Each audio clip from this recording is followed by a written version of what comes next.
তাহলে আমরা এইখানে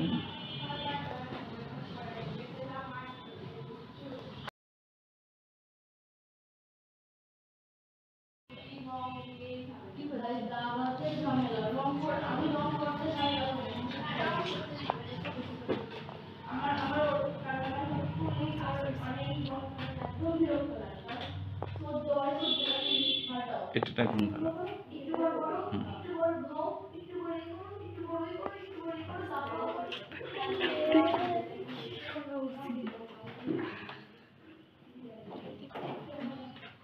সিনে না জানো, এদিক তাকাও, সিনে না জানো, এদিক তাকায়। আমরা খুব সুন্দর, ওইটাকে বলবো আমরা, এটা হচ্ছে পুংস্তবক। এটা পুংস্তবক, হ্যাঁ এটা পুংস্তবক। আর এই যে এইগুলো হচ্ছে পরাগরেণুগুলো পড়ছে, দেখছো পরাগরেণুগুলো পড়ছে। আর এটা হচ্ছে পুংস্তবক, আর এটা হচ্ছে স্ত্রীস্তবক। খুব সুন্দর না? এই যে যখন এই পরাগরেণুগুলো যখন এই গর্ভমুণ্ডে পতিত হয়, এখান থেকে এক ধরনের নালী বের হয়, এখান থেকে এই রস নিঃসৃত হয়। এই রসটা এই পরাগ নালী বেয়ে এটা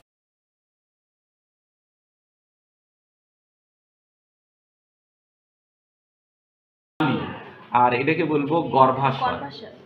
আর এর গর্ভাশয়, এর ভিতরে এখন আমরা যদি একটা কাটি, ব্লেড দিয়ে কাটলে এই বরাবর যদি কাটি, তাহলে এর ভিতরে এই যে এখানে আছে যে ডিম্বাশয়, এই যে এইগুলো যে পাচ্ছি আমরা, এগুলোকে বলবো হচ্ছে ডিম্বাশয়।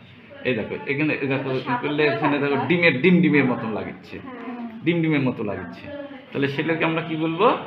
ডিম্বাশয়। দেখছো ডিমের মতো, দেখছো না ডিমের মতো না, এই ডিমের মতো, এই জন্য কি বলবো ডিম্বাশয়। এই তাহলে এই পরাগরেণু থেকে যখন পরাগরেণুগুলো যখন এই গর্ভমুণ্ডে পতিত হবে, এই গর্ভমুণ্ড থেকে ওই রসটা নিঃসৃত হবে, রসটা নিঃসৃত হয় এই পরাগ নালী বেয়ে কোথায় আসবে? এই গর্ভাশয়ে আসবে।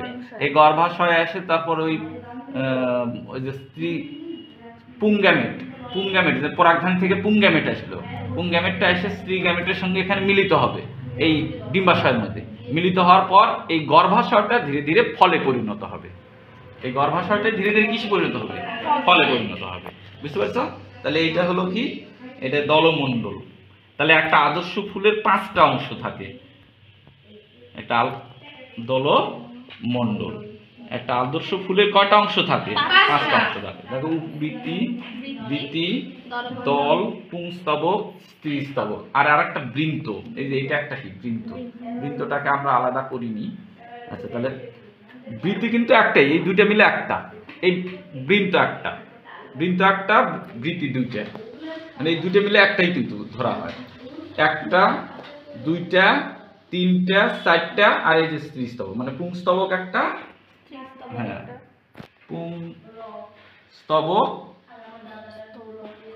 পুংস্তবক একটা, আর একটা হচ্ছে স্ত্রীস্তবক। এই তাহলে আদর্শ ফুলের 5টা অংশ থাকে। এই আদর্শ ফুলের 5টা অংশ। একটা হচ্ছে বৃতি, এটা আমরা আলাদা করে নিতে পারি। তাহলে আমরা এখানে কি দেব? এর নাম হচ্ছে বৃন্ত দিয়ে দিই। বৃন্ত,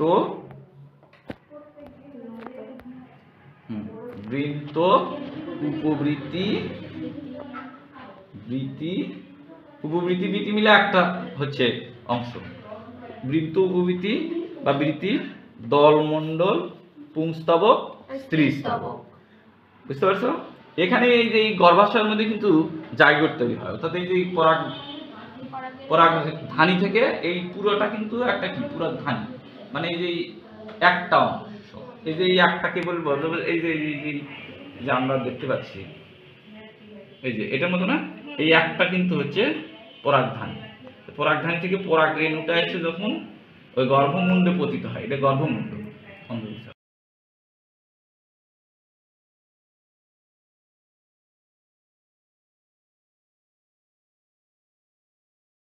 গ্যামেটটা এসে স্ত্রী গ্যামেটের সঙ্গে এই গর্ভাশয়ে মিলিত হবে বা জাইগোট তৈরি হবে, মানে এই যে মিলিত হয়, এই প্রক্রিয়াটার নাম হচ্ছে নিষেক প্রক্রিয়া। নিষেক প্রক্রিয়ায় একটা জাইগোট তৈরি হবে, তখন ওই গর্ভাশয়টাই ধীরে ধীরে কি ফলে পরিণত হবে। ক্লিয়ার? বুঝতে পারছো?